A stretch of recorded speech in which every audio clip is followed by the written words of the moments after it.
ये है दिल्ली दर्पण। नमस्कार साथियों, क्या पहलवानों को यह एहसास होने लगा है कि जो उन लोगों की गृह मंत्री अमित शाह और खेल मंत्री अनुराग ठाकुर से मीटिंग हुई है उसके कोई सकारात्मक परिणाम नहीं आने वाले हैं? क्या पहलवानों को यह लगने लगा है कि 15 जून तक जो चार्जशीट जारी होने वाली है उसमें कोई उनके सकारात्मक रूप से उनके पक्ष में कोई बात नहीं आने वाली है? क्या पहलवानों को यह लगने लगा है कि फिर से एक बड़ा आंदोलन ब्रजभूषण शरण सिंह की गिरफ्तारी के लिए चलाना पड़ेगा? जी हाँ, आज हरियाणा के सोनीपत में पहलवानों ने एक मीटिंग बुलाई है और यह मीटिंग सर छोटू राम धर्मशाला जो है सोनीपत में उसमें हो रही है। और इन पहलवानों ने उन किसानों संगठनों को भी बुलाया है जो जंतर मंतर में प्रोटेस्ट पर मौजूद थे, उन खाप पंचायतों को भी बुलाया है जो जंतर मंतर में जो प्रोटेस्ट चल रहा था उस पर मौजूद थे। तो ये कहा जाए कि 15 जून को या 15 जून के बाद में फिर से पहलवानों का बड़ा प्रोटेस्ट होने वाला है। तो ये कहा जाए कि पहलवान, किसान और जो खाप पंचायत के चौधरी हैं उन्हें ये आभास हो चुका है कि ये जो मीटिंग हुई है या जो उन्होंने समय दिया है 15 जून तक का सरकार को, या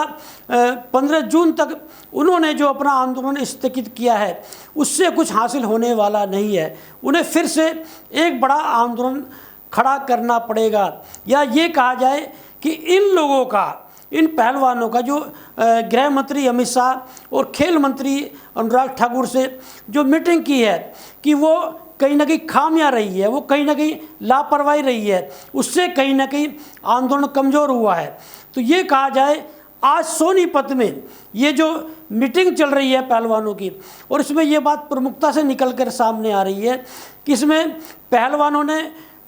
ज़ोर शोर से जो है अपनी आवाज़ बुलंद कर की है और उन लोगों ने ब्रजभूषण सिंह की किसी भी हालत में गिरफ्तारी की बात की है। तो ये कहा जाए कि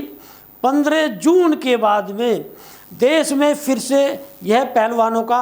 आंदोलन होने जा रहा है। लेकिन इस बीच में ये कहना चाहूँगा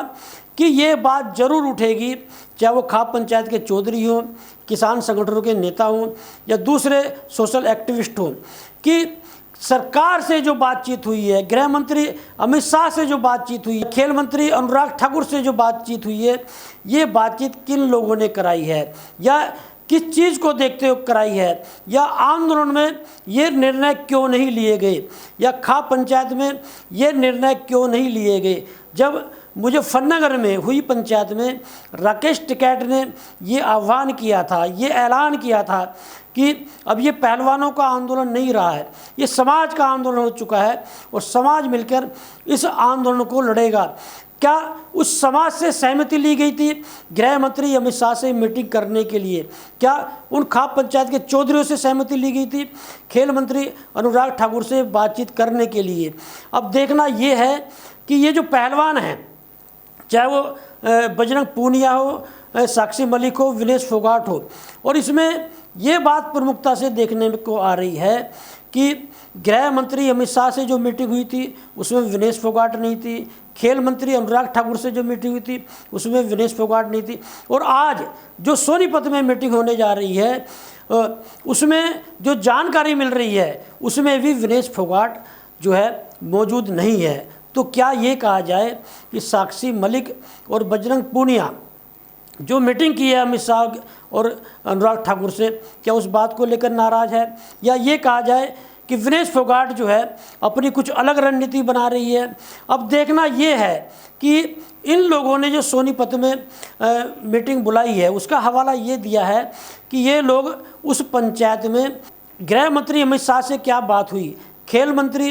अनुराग ठाकुर से क्या बात हुई, उन सारी चीज़ों का ब्यौरा देंगे और उसके बाद में एक बड़ा निर्णय लिया जाएगा। तो क्या ये कहा जाए कि पहलवान, किसान नेता, खाप चौधरी 15 जून तक का भी इंतज़ार नहीं करेंगे, या ये कहा जाए कि फैसला सोनीपत में होगा और 15 जून का इंतज़ार करके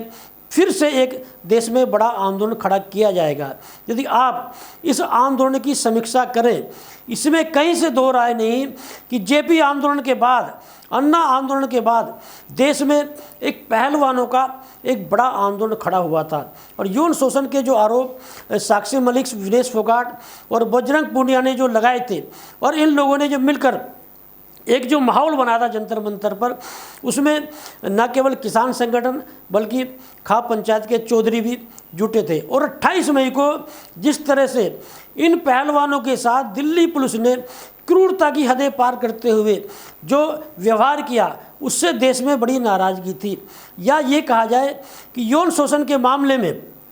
जो देश में खेल क्षेत्र नहीं, जो दूसरे भी क्षेत्र हैं, उनमें इस तरह के मामले सामने आते हैं तो देश में एक बहुत बड़ा गुस्सा था। देश के लोगों ने एकजुटता का परिचय देते हुए इन पहलवानों के पक्ष में एक आवाज़ बुलंद की थी। लेकिन इस बीच में जब गृह मंत्री अमित शाह से मीटिंग होती है, इस बीच में जब अनुराग ठाकुर से मीटिंग होती है, तो एक उंगली उठती है इस आंदोलन पर। और 15 तारीख तक जब ये आंदोलन टाल दिया जाता है, एक उंगली उठती है इस आंदोलन पर। और जब नाबालिग जो पहलवान है उसके बयान जो है वो बदले जाते हैं, एक उंगली उठती है इस आंदोलन पर। और जिस तरह से उस नाबालिग पिता के यदि आप इंटरव्यू देखेंगे, जिस तरह से नाबालिग उस पहलवान का पिता जो है वो दहशत में है, डर में है, और जिस तरह से उन्होंने बोला कि हमारे घर तो घर नहीं रहा है, शमशान हो गया, और कितना दबाव है मेरे ऊपर, किन लोगों ने मुझे धमकी दी है, समय आने पर बताऊंगा। और विनेश फोगाट ने जो ट्वीट किया है, क्या इस दहशत और डर के माहौल में पहलवानों को न्याय मिलेगा? तो ये बात सामने निकल कर आ रही है कि ये जो नाबालिग पहलवान का जो बयान बदला गया है, वो कहीं ना कहीं एक बड़ा दबाव माने जा रहा है। और इसमें ये बात सामने निकल के आ रही है कि ब्रजभूषण सिंह की गिरफ्तारी ना होने की वजह से ब्रजभूषण शरण सिंह ने इस केस को प्रभावित किया है। और वो आरोप विनेश फोगाट ने भी ट्वीट करके लगाया है, बजरंग पूनिया ने भी ट्वीट करके लगाया है। इन सारी चीज़ों को देखते हुए, पहलवानों की मीटिंग को देखते हुए, खाप पंचायत और किसान संगठनों के स्टैंड को देखते हुए, और जंतर मंतर के आंदोलन को देखते हुए, एक देश में जो माहौल बना है, इस बीच में भले ही लोगों को निराशा हुई हो, इस बीच में भले ही आंदोलन को मैनेज करने की बात सामने आई हो, लेकिन सोनीपत में जो आज पंचायत ये हो रही है, सोनीपत में जो बड़े निर्णय लिए जाने वाले हैं, तो ये एक माहौल देश में फिर से एक बड़ा आंदोलन का जो है बनने जा रहा है। जैसे कुरुक्षेत्र में आप देखिए, गुरनाम चढ़ूनी की गिरफ्तारी होने के बाद में किसान संगठन एकजुट हैं और ऐलान कर दिया है खट्टर सरकार के खिलाफ में एक बड़े आंदोलन का। उधर किसान आंदोलन एक बड़ा देश में होने जा रहा है, इधर पहलवानों के पक्ष में सोनीपत में पंचायत चल रही है। तो क्या ये कहा जाए कि हरियाणा पहलवानों का जो आंदोलन है उसका केंद्र रहेगा, हरियाणा जो किसान आंदोलन है उसका केंद्र रहेगा? हरियाणा में ये कहा जा रहा है कि हरियाणा में अब एक बड़ा माहौल आंदोलन का बना है। अब ये माहौल दिल्ली में किस रूप में आता है, बॉर्डर पर आता है या जंतर मंतर पर ये लोग आते हैं, या 15 जून तक कोई ऐसी इन पहलवानों को राहत मिलती है? लेकिन देखना ये होगा कि अब आगे आने वाले समय में होता क्या है। लेटेस्ट खबरों के लिए सब्सक्राइब करें हमारा YouTube चैनल या फिर लॉग ऑन करें www.delhidarpantv.com। खबरों की कवरेज और विज्ञापनों के लिए संपर्क करें इस नंबर पर।